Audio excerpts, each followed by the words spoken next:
Bro, Loach. Live in the building. In the building. Yo, DJ! That's how we do it. You're in the mix. You're in the mix with Not For The Weak Pod. Welcome to commercial-free radio. It's not radio, dumbass. Ladies and gentlemen, let's make some noise.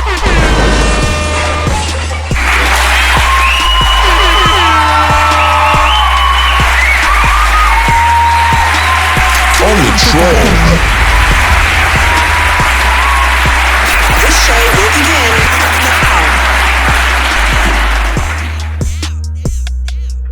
now. Thank you. I am your host, Boro Luciano for Not For The Week. Alora is no longer with the channel, ladies and gentlemen. We decided to part ways. She's doing her thing on the Alora and Our Network, just scheduling and everything that goes on with the channel. It was it was compromising, her brand and mine, you know what I mean? But you can always find Alora D with the T on the Alora and Our Network on her channel. That's still Big Sis. You know what I mean? That's my big baby sister. Much love to her, man. But we got a lot of shit to go through, man. The tea still must go on. It's a little bit of cafe. We're going to call this Boro's Cafe. You know what I mean? Welcome to Boro's Cafe, man. Where we lounge, we talk shit, and we go over what's going on in the news, man. And right now in the news, I'm a little late. You know what I mean? We were dealing with some celebrities interviews and things that was going on. So if you don't know, go check out the EC3 video clips that are up right now. Me and him had a conversation. Me and Ellsworth is having an interview right before WrestleCon. Enya Flack still gonna come to the show. It's just been crazy and hectic, man. We've been doing a lot behind the scenes, you know what I mean? A whole lot. So a little bit of this info is a little late, but we're not here to break news, ladies and gentlemen. We're here to give it to you the way we give it to you, and this is Not For The Week. Man, sad day in hip-hop in New York. This is not really new news. This is not really shocker, like, oh my God, we didn't know, because real New York niggas knew all this information. I was actually watching Rap City when 50 was on and he brought Jimmy out and that whole situation, and I was looking at this shit like it was crazy then. So for everybody just to be bringing shit back the fuck up, like for information that we already knew, I feel like these kids, it's like seeing The Rock as a movie star now, and all these new pandemic motherfuckers only know The Rock as a fucking actor. But us real wrestling fans know him as a wrestler. So now when he's broadcast as a wrestler, everybody's like, what? And now they could go back and look at all the shit that he did. This is the same thing with the Dipset situation. Cameron and Jim Jones has been beefing on and off for years. If y'all don't remember about the whole infamous when Jim Jones came out on stage with 50 with Joel Santana, or the basement when they shooting pool and shit like that, check it out. It's your man Jim Jones right here. Bought you the biggest record of last year, right? Oh yeah, we had a nice What we call that one? What we call that one? I was balling, we still balling. What's poppin', big baby? Was balling. So man, we got this. So why was you here? Right? We gotta do that one time. Tell me how to show you how you do it. You got to pass me the ball for me. That's how we gotta do that. That was the ball, baby. You know what I mean? Shit, we here. I just came to show some support. I respect Gina G Unit is one of the few movements that I do respect in this game and things like that. You know me, I'm a hustler, so I'm always open for money and things like that. But that's what this is. This is the ultimate hustler version of Rap City right here. It's still diplomats, though, baby. Yeah, Rap City, your favorite show. We start controversy. That's like what usual. we doing. Right, we shake them up. New York's bad boys. That's right. You dig? You dig? Holla at me. It's going down. But I want to thank you, Jim, for coming through. I appreciate the love. All the love and support. Every time, man, I appreciate the genuine love. I know the G Unit and the Dipset is built on aggressive competition. Totally. I respect that because it's all love and respect for war and things Keep like it that. going. But it's gangster right here. We getting money. And like I said, the opportunity for money, I'm with it. Whatever. Always. I got a track for you Speaking to get of on. money. Oh, and I put my money. Hey Kanye, I know. Wait till you get your money right, but I put my money on this one. That's right. You can't tell me nothing, Kanye. That's right. We the best, Kanye. You can't tell me You nothing. can't tell me But speaking of nothing. Kanye, tomorrow Kanye West will be on Rap City. He'll be running the show, and the day after I'll be back with the entire G Unit. It's your boy 50 Cent right here. Rap City. You know what's crazy? So you was talking about Fat Joe and how you guys didn't even really have beef. So we had like a legend for the younger audience. We had like a rap battle thing at one time.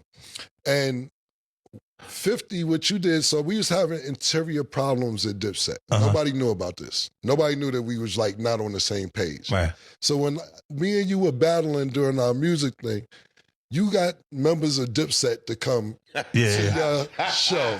And I'm like, so I'm sitting there like, that was it's just kind of smoke. Because I wouldn't have thought about reaching out to Yayo or Lloyd Banks. I'm like, niggas going public with this? I'm like, yo. What was your thought process behind saying, yo, you know what? Fuck the songs. How did this work? Let me say this, look. How'd it go? I was there. I'm in your horse and carriage video. I'm in the pool. What? You know what? You told me this. Your horse and carriage video. You told me this before. I was in the pool in the horse and carriage. Wow, that's crazy. So if you look, like when everybody's there, right? Jimmy was not a rapper then. Right. He was your man, like on the side, like in the side, just he was not a rapper at all. Right. So when balling took place, and I'm looking and I'm going, oh, he having a moment. That's the Lloyd Banks. It's Lloyd Banks thing. He wanted that. He was watching them be that, like Mace be that, and Cam be that, and looked at, and it was finally he had one. Mm-hmm. And I just looked, and I knew I just took the shot, Murder, to see, because I wasn't sure he was gonna go for it. Mm-hmm. But I was like, we like Jimmy better than you anyway, Cam. Then you gotta watch and see how he responds. And then when you see, he like, oh shit, he really like that. Hey, give me this, give me Jimmy. Yeah, tell him we want you at the show, Jimmy.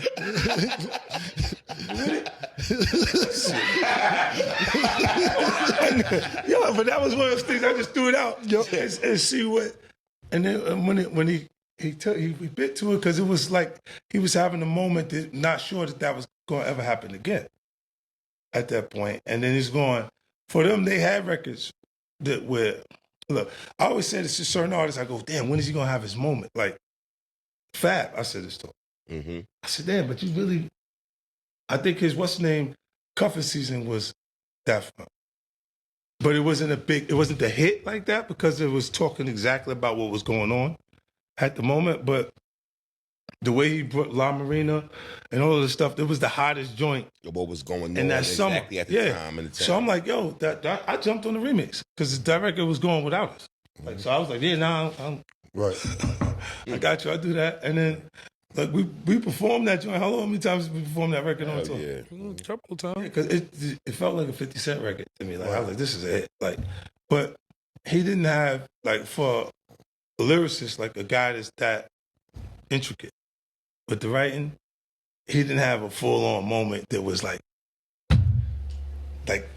Fab's the nigga. Period. Right now, like he had a lot of hit records on R&B artists, like a lot of real hot verses that came, but it was on somebody else's joint. Right. It's like, look, Dirk's run is like that. Dirk's biggest records are somebody else's record that he's on, instead of his solo records by himself. Like solo records make your hair stand up because they're talking some killer shit on there, but the records that really made them a success is usually a collaboration between him and another artist that they're working on. But I was looking, going, when are you gonna have that moment specifically? And I know Jimmy was looking at that like it was someone else at the top of our culture acknowledging. Mm-hmm. Right. Yeah. How you felt when Jim did that shit, Cam? So it's over. It's over. And then you got the situation with Jim Jones, like this was like almost like 8 years ago. Jesus freaking Christ, I'm fucking old. Old. This is old. When Jimmy went on fucking Funk Flex and was fucking confessing his love to Cameron. Not no homo, pause. I love diplomats. I grew up in New York in 2000 to 2006. So I knew that whole situation, you know, with the diplomats anthem and how Dipset like ran the streets. I knew, you know what I mean? Like, even though Dipset is respected in the streets, at that time, we was looking at Dipsets like them niggas can rap, but they pussy and stuff like that. I love Jim Jones. I'm a big fan of The Diary of Harlem. I'm a big fan of Cameron. I listen to It Is What It Is every single day, Monday through Friday. I'm there at 8:00 every single day. I'm on their fucking YouTube as one of the first fucking comments. You know what I mean? Like, I'm a big fucking fan of the Diplomats, but this shit, it was cloud chasing a little bit to me, man. They brought up some old shit. They had some traction towards it. You know what I mean? Cameron went on his show, interviewed 50, brought up some old shit, which I really don't see what was the problem of. But New York niggas gonna be New York niggas. They seen where it was like, all right, they were kind of clowning me because 50 said that this was his moment and that's what he was doing, and boom, that's where it sparked.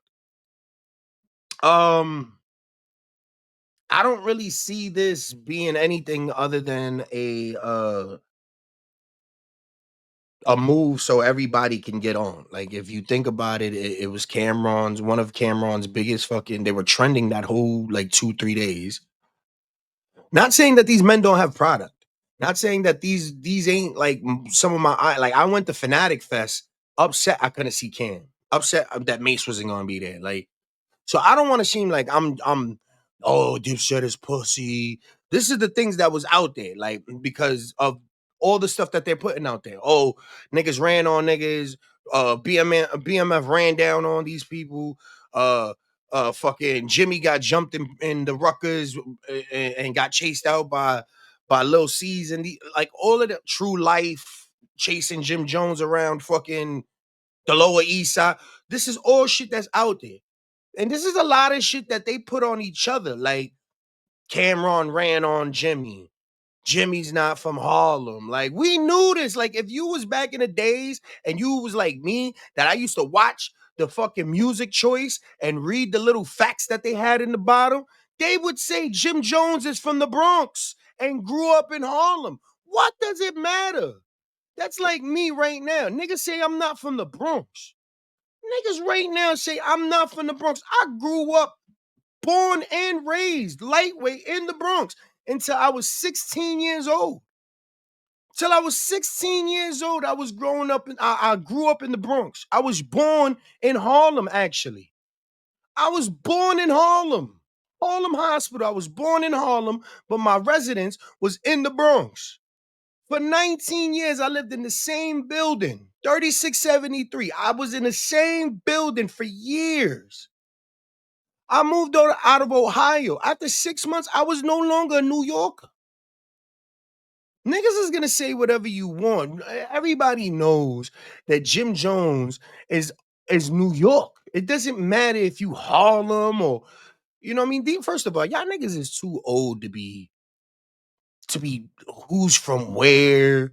At this point, y'all like Jim Jones and these guys, they got grays coming out of them, like they fucking beards and shit like that. It doesn't matter what another nigga says. So what your mans is talking shit. That's what happens. Niggas is getting money. Niggas is getting money. You got a whole video with Jim Jones and money falling out of his pocket, like hundreds and twenties, and you're on stage with Jadakiss, and you niggas just did the verses with the locks, and it was one of the best verses in the world. The best verse of all time. And it's just like, who cares about two best friends arguing? My best friend hit me in the head with a fucking 2x4 11 times and tried to kill me. Nobody's on that. Nobody's on that. Who cares? Shit happens. Best friends fuck each other's girls every day, B. You know what I mean? Like, shit happens. Like, you know what I mean? It's a New York thing, though. You know what I mean? New York says some shit and everybody just jumps out the window, man. But somebody that's getting flack that I feel like people need to just shut the. See, this is the problem with the internet, right? The problem with the internet, and by the way, this is Boro Cafe.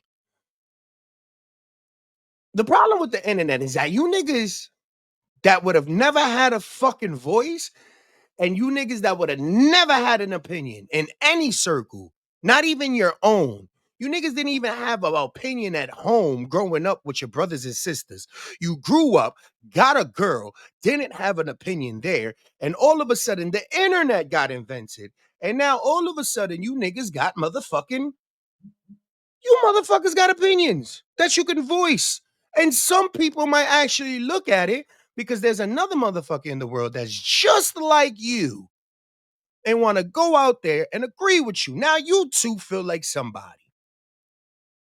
Now you want to go and rant and find other people like you because there's a lot of people out here in the world, the real world, that their opinions do not matter. They go to work and they're productive and they get nowhere. They've been at the same job and have done nothing with their lives. Their boss doesn't even know that they work there. The only reason HR knows your fucking name is because that's their job. Then you go home, your wife treats you like shit, your kids don't respect you, everything happens to you, and then you get on the internet after you finish watching porn. You go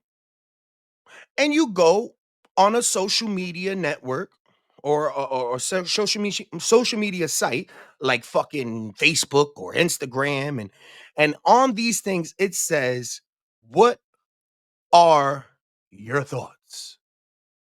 And you ramble and there's paragraphs, and some of these paragraphs nobody even likes, nobody cares. On your social media, nobody cares. So what some people do, they go on to other people's platforms that actually has traction, and then boom, they say some shit that another hater say. You niggas don't get traction off of love. You niggas don't get traction off of like you really building a brand. You niggas get traction off of breaking other niggas down. You are crabs in a bucket. Speaking of crabs in a bucket, Snoop Dogg is out here performing for the homie Donald Trump. Now that's my man's. Now that's gonna be my man's regardless. I don't know about you, but I love me some Donald Trump. Pause. That nigga keeps it real with you. He keeps it real with you more than most minorities, black and Rican. You understand? So I'm looking at this situation like, I understand where Snoop goes. You got to understand, Snoop is like a multi-billion-dollar guy. People don't know how, like, Snoop got his hands in everything. All right. So 4 to 8 years ago or so, or something like that, Donald Trump won the election, and Snoop Dogg decided to say some shit. Now, here's what Snoop Dogg didn't think. Snoop Dogg didn't think that fucking Donald Trump was going to spin the block and be a fucking president again because that's absurd, right? They hate you when you're up, but when they need you, you that nigga. They'll put everything aside when they need you.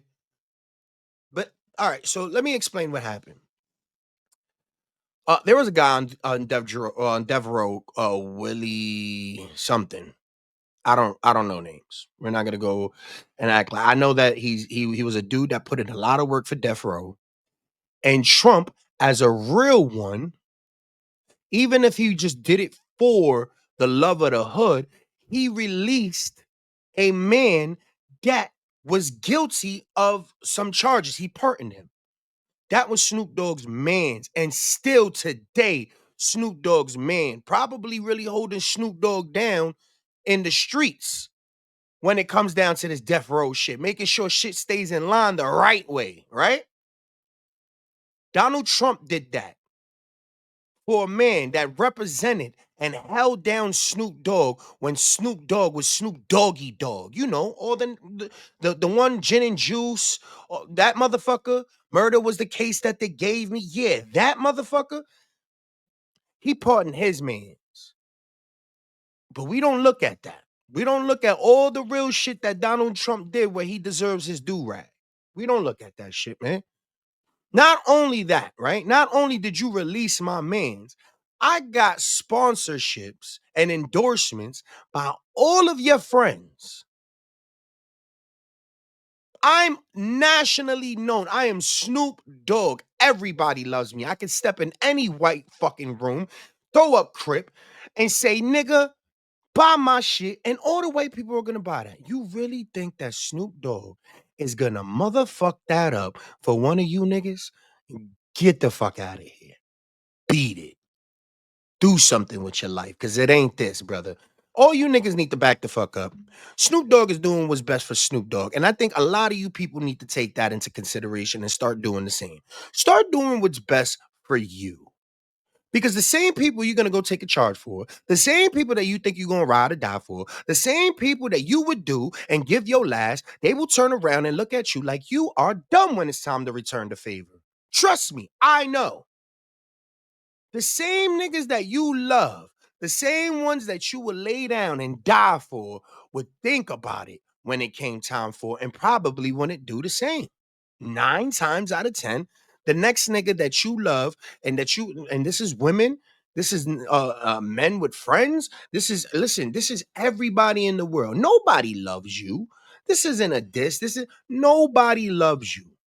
When everybody could say to death do us part and this and this and that, but when that gun goes off and somebody says somebody gotta die, nobody's gonna look at that person like, I love you so much, I'm gonna take that bullet for you. Bang! No, nobody does that. Niggas is like, well, yo, look, man, she sucked the dick back in the days.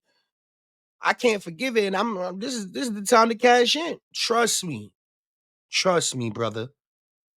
I salute Snoop. Do what you gonna do. He was DJing by himself, so that means probably his mans and them was just like, yo, no, bro. Like, I personally don't care. Snoop, get your money. Do whatever you got to do you. You know what I mean? If y'all check out my lives, I watched the live between the game between Josh Allen and Lamar Jackson. And I just want to say that this is bullshit. I think it's a conspiracy theory. I believe that niggas did not want all black quarterbacks in the Super Bowl. I think Josh Allen has to win because he's the minority. Josh Allen is going against 3 black quarterbacks. Do you think the NFL is going to let Josh Allen, the talent he is, lose to 3 black quarterbacks? Not only 3 black quarterbacks, but one of those quarterbacks is going to be a 3-time champ if he wins. One of those quarterbacks is going to be rookie of the century quarterback.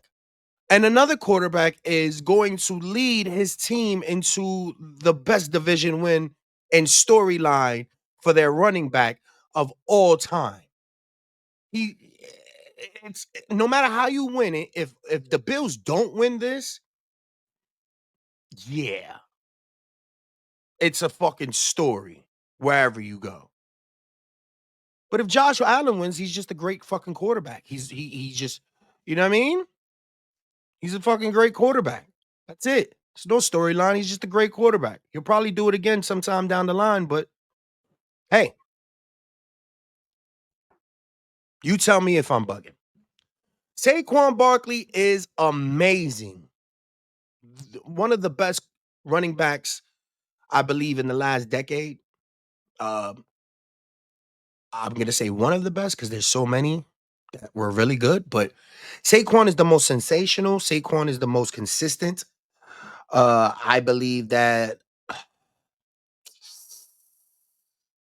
I don't know if he's a plant. I feel like he might be a plant. Listen, do not argue with me. All right? He's just too perfect for me. All right? The dude's getting drug tested with no problem. He's doing all of this bullshit with no problem. And listen, bro, more power to the band. You know what I mean? More power to him. However he wants to get paid. If he want to act like a good old boy and sit down and not break the fucking record on the team that he was supposed to break the record on, and that was the real story. Fuck if you win a Super Bowl. Was that what you sold it for? Because that's the only reason I can see why you sat that Giants game out, is that you traded that record-breaking game for a Super Bowl. Because anything else doesn't make sense. You sliding and not like beating the shit out of your opponents because you're scared to get hurt. It sounds a little fucking pussy to me. I love you. If you ever have a signing, if you're at Fanatics, me and Hav will be there. It just doesn't seem right with me, guys. Y'all tell me.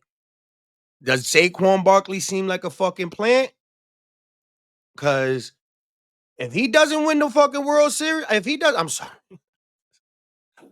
I was watching a whole bunch of baseball highlights. If he doesn't win the Super Bowl, it's going to be a fucking wasted year. Yes, sensational, record-breaking. This season alone puts you on the map to get, I say, at least another 20, 30 million on your next renewal. But what does it mean if you didn't get that lick? That was the lick. That was the lick we all wanted for you. Even Giants fans. Certain Giants fans, because you got booed out the building. But I digress.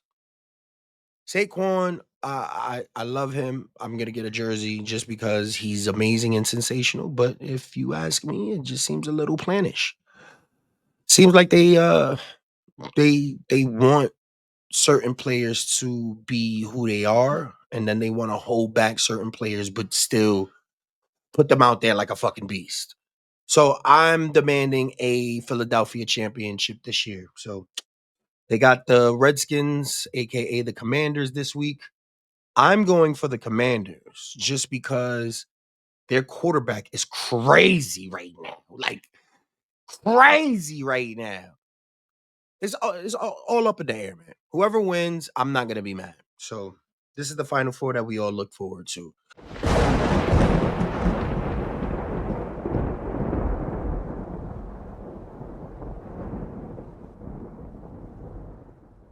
In charge of making decisions on your behalf, but usually because the conservatee is not able to make decisions for themselves. Wendy can make her own decisions. She is not cognitively impaired. She is not incapacitated. She is being taken advantage of. Right.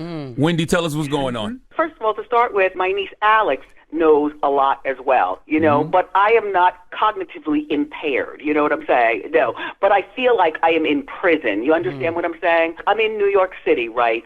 And Alex, you know exactly what you're talking about. You flew from Miami to New York, and you were right here with me. Go ahead. She's there in New York, in this place, essentially like what some would call a luxury prison. This is her room. That's literally her apartment. But the thing about this apartment, and you know this, not Wendy, because you're there, it's small. She has a bed, a chair, a TV, a bathroom, and she's looking out one window. And, excuse me, through my money, you know, I had this person buy the TV, you know, the kind of TV I like, through this person, because all of my stuff is in storage. You understand what I'm saying? Everything's in storage. And by the way, that was to sell my apartment. But anyway. Is the person your guardian? Is that who you're referring to, your guardian? Yes. Well, you know, Sabrina Morrissey is her name. A&E Network and Lifetime were sued by Sabrina. She claims they exploited you in a vulnerable state.